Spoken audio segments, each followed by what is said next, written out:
हरे कृष्णा राधे राधे दोस्तों, आज हम आपको बताएंगे कि पौष अमावस्या कब है, 30 या 31 दिसंबर, किस दिन इसे इस बार मना रहे हैं। साथ ही हम आपको यह भी बताएंगे कि सोमवती अमावस्या 2024, जी हाँ, साल की आखिरी अमावस्या। इस दिन आपको ऐसी कौन सी चीजें हैं जो आपको जरूर करनी है, क्या शुभ मुहूर्त रहने वाला है, इस वीडियो में हम आपको सारी जानकारी देंगे, तो कृपया अंत तक बने रहिएगा। तो चलिए शुरू करते हैं। हर साल पौष माह के कृष्ण पक्ष की अमावस्या तिथि पर पौष अमावस्या मनाई जाती है। पौष अमावस्या साल की आखिरी अमावस्या है। इस बार अमावस्या की डेट को लेकर कंफ्यूजन की स्थिति बनी हुई है। ऐसे में जानते हैं कि 2024 में पौष अमावस्या कब है। दोस्तों, हिंदू धर्म में अमावस्या तिथि को बेहद ही खास महत्व दिया गया है। अमावस्या तिथि में स्नान दान करने से पुण्य फलों की प्राप्ति होती है। हर महीने में पड़ने वाली अमावस्या का खास महत्व होता है। अमावस्या तिथि में पितरों का तर्पण और पिंड दान करने से व्यक्ति को विशेष फलों की प्राप्ति होती है। वैदिक पंचांग के अनुसार पौष माह की कृष्ण पक्ष की अमावस्या तिथि के दिन पौष अमावस्या मनाई जाती है। इस तिथि पर भगवान शिव और श्री हरि विष्णु की पूजा के साथ साथ स्नान दान करने का भी शुभ माना जाता है। ऐसा करने से घर में सुख, शांति, समृद्धि, धन और वैभव आदि का आगमन होता है। साथ ही व्यक्ति को आने जाने में किए गए अनजाने में पाप से भी छुटकारा मिलता है। दोस्तों, पौष माह की अमावस्या इस साल की आखिरी अमावस्या भी होगी। इस बार पौष माह अमावस्या सोमवार के दिन पड़ेगी, इसलिए इसे सोमवती अमावस्या भी कहा जाएगा। पौष माह की तारीख को लेकर कंफ्यूजन की स्थिति बनी हुई है। कुछ लोग पौष अमावस्या 30 दिसंबर को कह रहे हैं, तो कुछ लोग 31 दिसंबर को पौष अमावस्या मनाने की बात कर रहे हैं। ऐसे में चलिए जानते हैं कि 2024 में पौष माह या सोमवती अमावस्या कब है और स्नान दान का मुहूर्त क्या रहेगा। दोस्तों, अब हम बात करेंगे कि वैदिक पंचांग के अनुसार इस बार पौष माह के कृष्ण पक्ष की अमावस्या तिथि की शुरुआत 30 दिसंबर को सुबह 4:01 पर से हो रही है। वहीं इसे अमावस्या तिथि का समापन अगले दिन 31 दिसंबर को सुबह 3:56 पर होगा।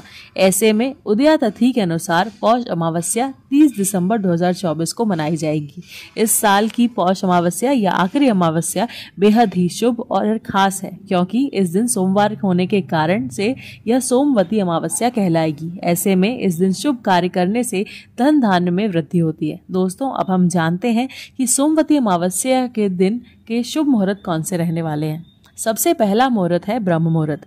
30 दिसंबर सुबह 5:16 से लेकर सुबह 6 बजे तक का एक मुहूर्त है। इसे ब्रह्म मुहूर्त में अवश्य ही सर्वश्रेष्ठ मुहूर्त माना गया है। स्नान दान का मुहूर्त कुछ इस प्रकार है।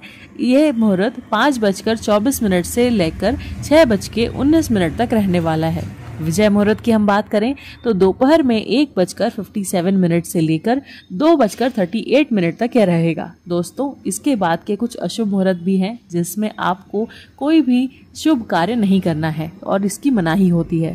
तो ये जानते हैं, 8:23 से लेकर 9:40 तक के जो मुहूर्त हैं वो अशुभ हैं। तो कृपया आप इस बात का अवश्य ही ध्यान रखें। चलिए जानते हैं कि सोमवती अमावस्या के दिन ऐसी कौन सी चीजें हैं जिसे करने से आपको अत्यधिक लाभ प्राप्त होगा। तो चलिए जानते हैं। सबसे पहली बात है कि सोमवती अमावस्या के दिन ब्रह्म मुहूर्त में उठना और स्नान करना बहुत ही लाभकारी माना गया है। ऐसा हमारे पुराणों में वर्णन किया गया है। दोस्तों, फिर साफ कपड़े पहनकर अपने पितरों का स्मरण कर उनका तर्पण करें। इसके बाद काले तिल, सफेद फूल और कुश से पितरों को अर्घ्य दें। पितरों का आशीर्वाद लेने के लिए दक्षिण दिशा में दीपक जरूर लगाएं। मान्यता है कि ऐसा करने से पितर प्रसन्न होते हैं और पितृदोष भी दूर होता है। सोमवती अमावस्या के दिन पीपल के पेड़ की विधि पूर्वक पूजा करना भी चाहिए। फिर पीपल के पेड़ की 7 बार परिक्रमा कर जल अर्पण करें। इसके बाद पीपल के पास सरसों के तेल में काले तिल का दीपक डालकर लगाएं। साथ ही सोमवती अमावस्या के दिन नाराज पितरों के लिए भी पितृ चालीसा का पाठ कर सकते हैं। दोस्तों, पौष अमावस्या के दिन गरीब और जरूरतमंद और ब्राह्मणों को भोजन कराना अत्यधिक लाभकारी माना गया है। सोमवती अमावस्या के दिन दूध, दही, वस्त्र, अन्न और काले तिल का दान करना अति शुभ माना जाता है। दोस्तों, अगर आपको ये वीडियो अच्छा लगा हो और अगर आपको सोमवती अमावस्या की कहानी सुननी हो या और भी कोई अन्य आपके सवाल हो तो कृपया हमें कॉमेंट करके जरूर बताएं और इस वीडियो को लाइक और शेयर और सब्सक्राइब भी कीजिएगा। राधे राधे।